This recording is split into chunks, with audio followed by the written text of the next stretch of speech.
Bonjour à tous, c'est Claire, bienvenue dans cette vidéo où je vais vous présenter le Dark Goddess Tarot, qui est un tarot d'Hélène Lorenzi Prince, que j'ai reçu dans le cadre d'un échange que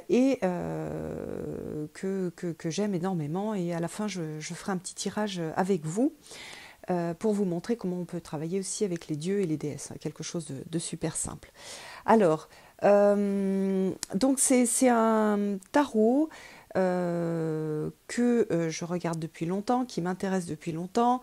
J'avais acheté l'application sur mon téléphone. J'ai acheté aussi le PDF pour travailler avec ces énergies. Et finalement, j'ai eu l'occasion de faire un échange et d'avoir aussi les cartes papier. C'est un tarot qui m'a beaucoup surprise parce que, en fait, j'hésitais à le prendre parce que je suis pas une grande fan des illustrations.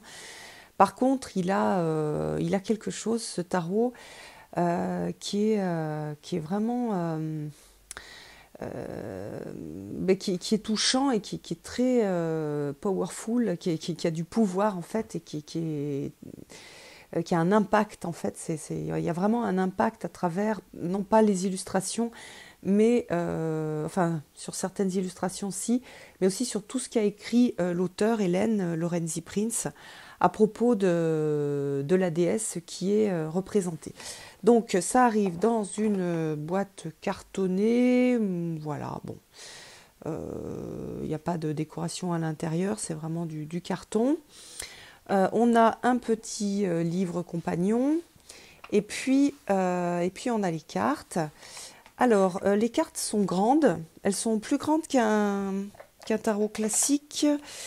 Alors, si je mets par exemple, le Sasarai Bito à côté, qui lui-même est un peu plus large qu'une carte classique, vous voyez, on a quelque chose de beaucoup plus haut.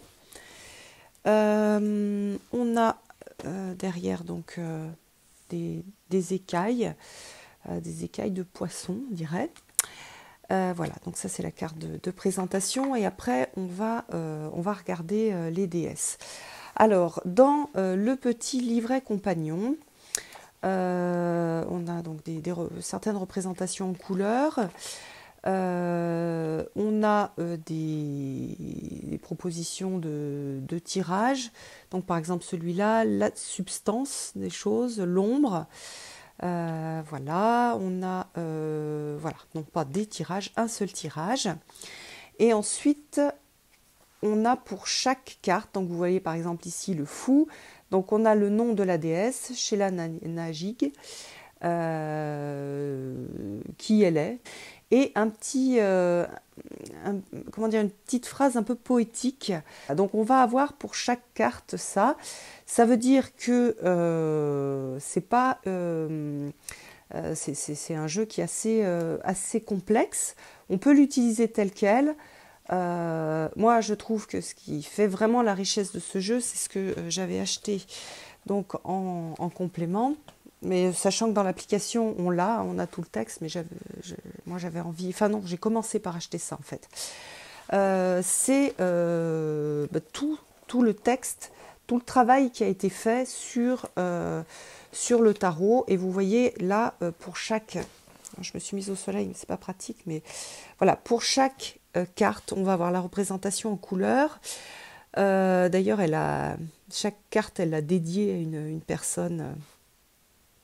Je crois que c'est essentiellement du monde du tarot. Donc là, on a la même chose que l'on voit dans le petit livre. Et après, on a tout ça.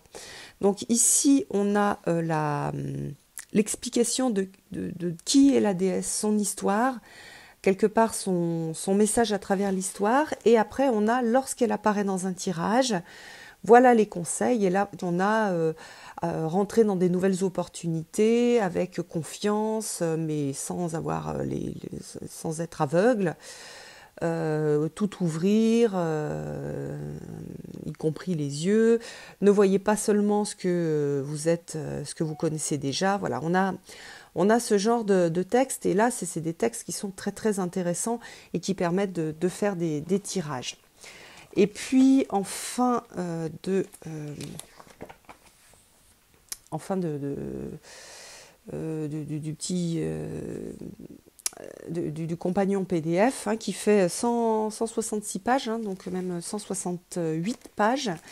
On a des tirages spécifiques, donc celui qu'on a vu tout à l'heure, la substance et l'ombre, quoi, pourquoi et comment, le tirage de la déesse sombre, que la déesse soit avec vous, voilà, et enfin le cercle de la déesse.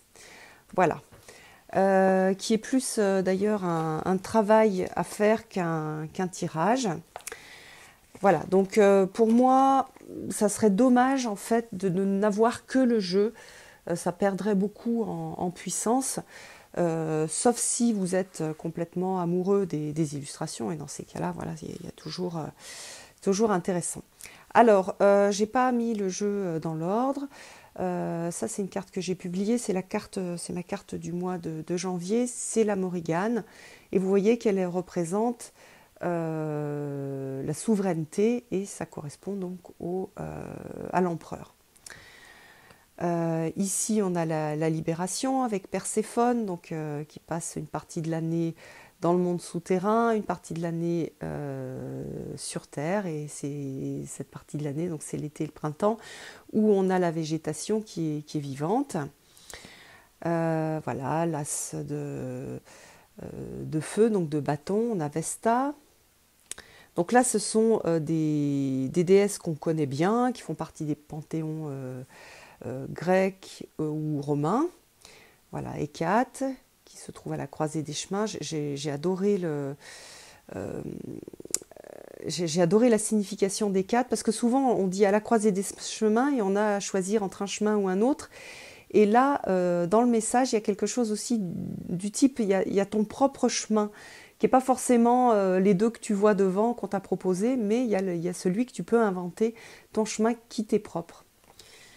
Alors, il y a Sekhmet, voilà, donc moi j'ai un bout de carte qui est un petit peu abîmé, mais bon, voilà, c'est les aléas des jeux d'occasion et des échanges. Alors voilà, après il y a d'autres déesses que je ne connaissais pas, mais c'est très intéressant de prendre le temps de se poser, de comprendre le mythe qui est associé à la déesse et en quoi il est aussi associé à cette carte particulière. Donc voilà, le 4 de coupe. On a d'ailleurs une vision aussi qui est intéressante sur, comme on est dans les coupes et dans l'eau, sur le fait de laisser le temps de la guérison, de laver en fait l'eau en tant que source de guérison. Voilà, donc c'est pareil, une façon de voir la carte qui est originale et qui est ultra intéressante. Alors là, on est plus dans des traditions mayas. Alors voilà, moi j'ai un petit peu du mal avec En fait, ce qui me gêne, c'est qu'on va avoir au niveau visuel des déesses représentées de façon très différente. Voilà. Mais j'adore les messages, c'est vraiment un jeu très puissant. Voilà, donc là on a elle, le de denier. J'adore celle-ci, je la trouve très très belle. Le 5 d'épée. Donc là on est au Japon. La Lorona, le 5 d'eau. C'est une carte avec laquelle j'ai travaillé, qui n'est pas facile. L'Amazone, donc ah oui, au niveau des cartes de cours, on n'a pas les mêmes appellations, puisqu'on n'a pas de représentation masculine. On va avoir donc l'Amazone qui correspond aux pages, la sirène qui correspond au cavalier, la sorcière qui correspond à la reine, et le roi, c'est la vieille sorcière, la vieille... voilà, oui, la vieille sorcière.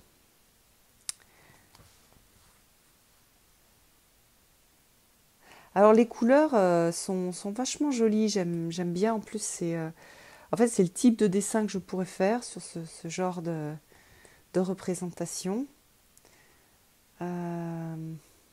J'aurais préféré un tour noir. Ah, celle-ci, je l'adore, elle est super jolie. C'est une déesse des pays du Nord et elle est vraiment très belle. Arianode. pour la lune. C'est pareil, j'aime beaucoup la représentation. Némésis. L'Amazone de terre. Là, on a Artémis, Maat pour la justice. Donc ça, j'aime beaucoup parce que c'est vrai que dans la justice, il y a la justesse. Et dans Maat, on a cette idée de justesse. Là, c'est pareil, c'est une déesse du Nord. On a Kali, Gaïa, as de terre. Alors, le 4 d'air avec Nut. Ici, on se retrouve à nouveau au Japon. Kamui Fushi, Pelé, l'Amazone de feu, la déesse des volcans. Voilà, 6 de terre. Freya, la déesse de l'amour. Enfin, pour les amoureux. Donc, les significations sont des significations qui sont... Enfin, elle a travaillé à la base sur un Rider-Waite. J'adore celle-ci. J'adore celle-ci parce que déjà, j'adore cette déesse. Donc, c'est la déesse des naissances, des commencements. Donc, elle va très, très bien avec le fou. Voilà, on a une vulve. Elle a quelque chose de très terre à terre, très incarné. Je trouve qu'elle a beaucoup de puissance. Tefnut, Eris, et Piti, enfin la Piti dans la grande prêtresse, donc c'est pareil, là c'est vraiment très très juste. Circé. Ça permet de revoir la mythologie classique et ça permet d'aller visiter d'autres mythologies. Et à chaque fois, on a vraiment... on rentre profondément dans la signification de la carte et on a des vrais messages qui ancrent en fait, enfin la déesse ancre les messages et permet une guidance qui est vraiment, vraiment intéressante. C'est plus d'ailleurs des cartes de guidance, de compréhension de soi, pour aller explorer aussi les zones sombres de sa personnalité. Donc on va travailler l'amour de soi, on va travailler voilà, l'amour aussi des parties sombres. Et puis on a vraiment des guides, en fait, des messages de guidance qui sont puissants et intéressants et avec une vue très particulière qui est vraiment géniale. On peut aussi faire de la divination avec, mais je trouve que ça s'y prête moins parce que en fait, moi j'ai vraiment l'impression, à chaque fois que je tire une carte de ce jeu-là, que j'appelle la déesse pour qu'elle m'aide, pour qu'elle m'accompagne, pour qu'elle me permette de franchir les étapes que je suis en train de franchir. Et la déesse des fleurs, elle est magnifique. Voilà, j'aime beaucoup aussi cette représentation de Kiridwen. Voilà, parce qu'elle a cette idée de métamorphe et cette idée aussi de transformation dans le chaudron. Oui, je disais, il y a une sorte, on l'appelle. En tout cas, elle vient, elle est là pour guider. Donc, je ressens vraiment l'entité qui vient et qui est là pour m'accompagner dans ce que je suis en train de traverser. Et du coup, c'est super intéressant de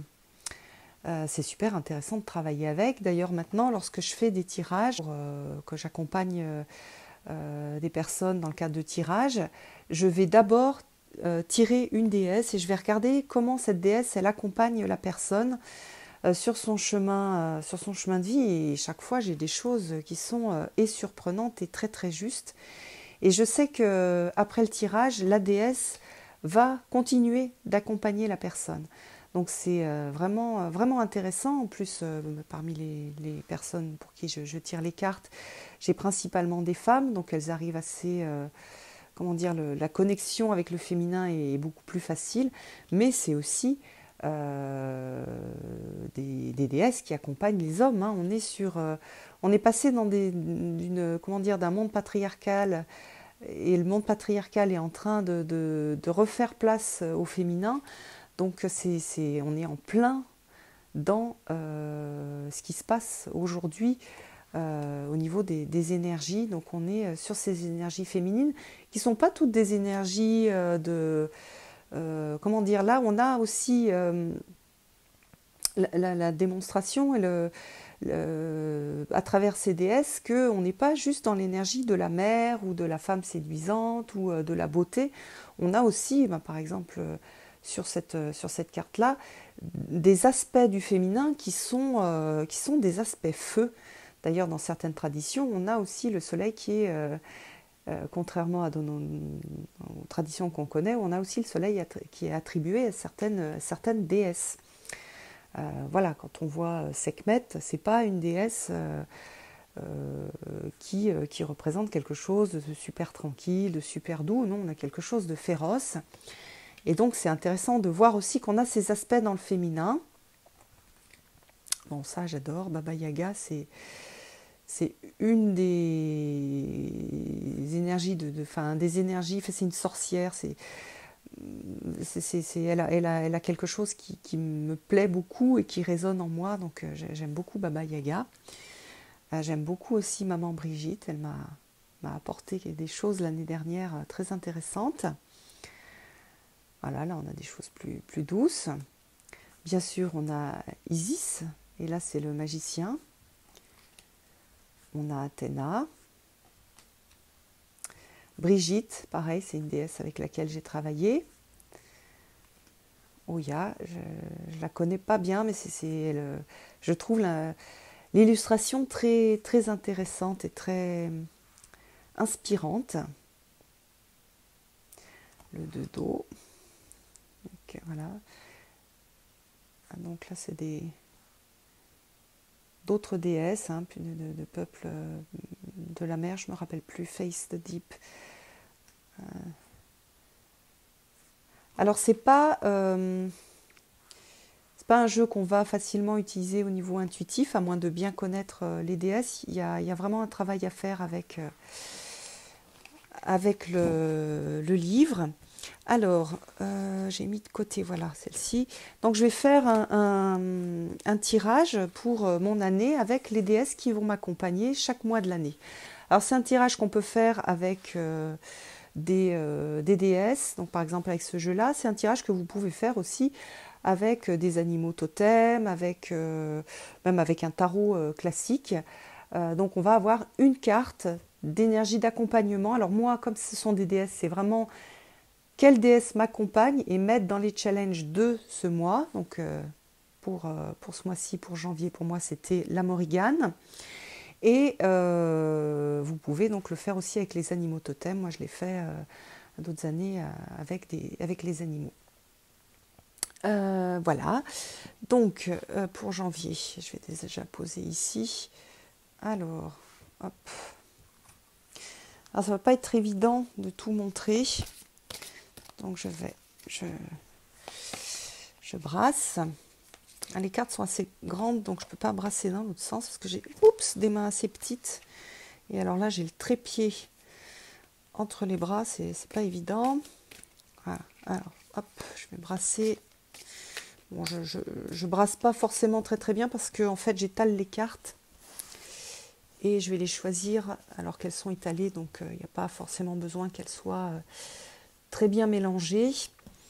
Alors donc pour janvier, donc j'ai la Morgane, je me concentre et j'appelle en fait la déesse qui va m'accompagner pour février. Ah, c'est celle-ci. Donc pour février, je vais avoir Bobo, c'est pas une déesse que je connais, donc j'irai faire des recherches. Alors je fais pas forcément des recherches à l'avance. Souvent, en tout cas là, j'ai décidé de le faire au fur et à mesure. Pour mars, j'ai Freya. Avril, Laverna. Mai, intéressant. La Vierge Noire. Et juin, c'est celle-ci, la Lorona. Juillet, août.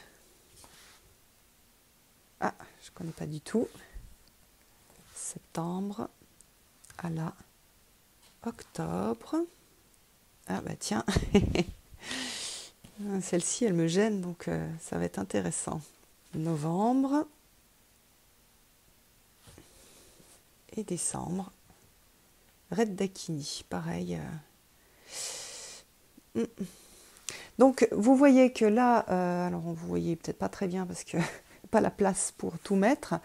Je vais avoir mes déesses. Donc moi, je ne travaille pas sur la déesse avant d'arriver au mois. Ça veut dire que là, je vais le noter. La plupart du temps, je fais enfin, ce que j'ai fait, c'est des tirages au fur et à mesure. Là, je voulais vous montrer un peu comment est-ce qu'on pouvait le faire.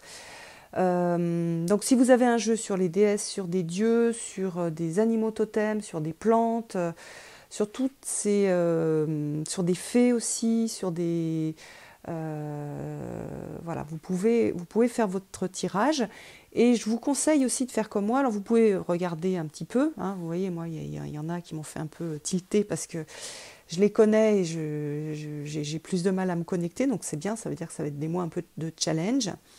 Un peu comme la Morrigan, hein, qui est pour moi assez angoissante comme déesse. Donc je vais chaque mois aller regarder dans le Companion Book et je vais faire la recherche qui correspond. Hop, alors je vais ranger les cartes pour pas les mélanger.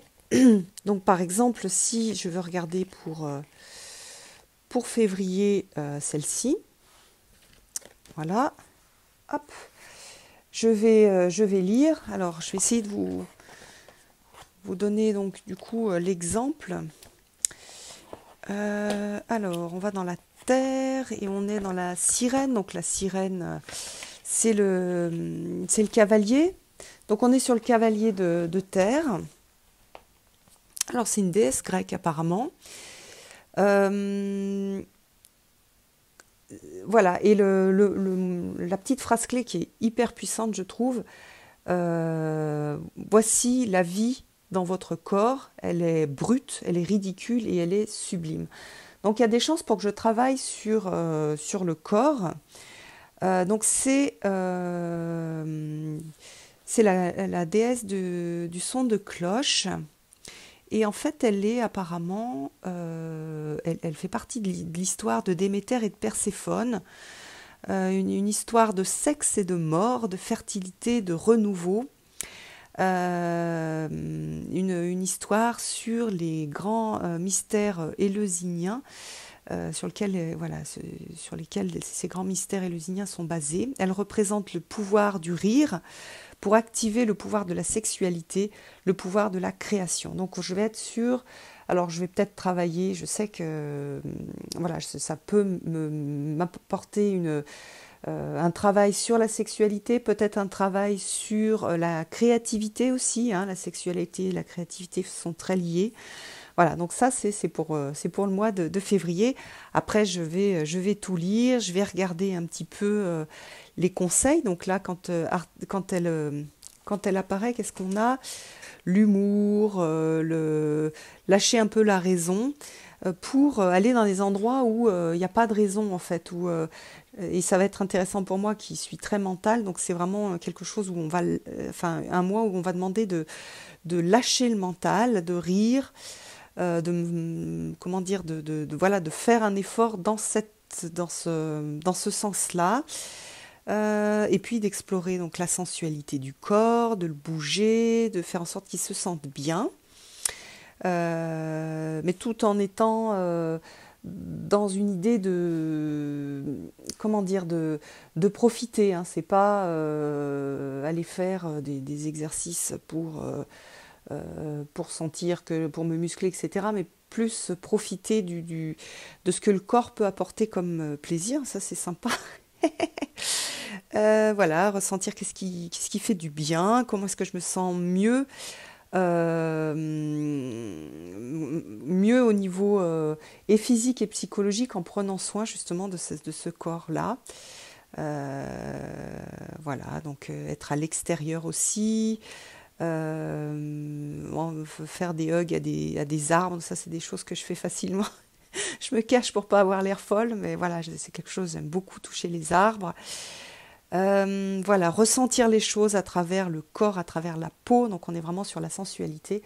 Voilà, donc ça c'est mon programme pour février et je trouve que c'est un bien beau programme. Voilà, j'espère que cette review vous aura intéressé et puis je vous donne rendez-vous pour une prochaine vidéo. À bientôt!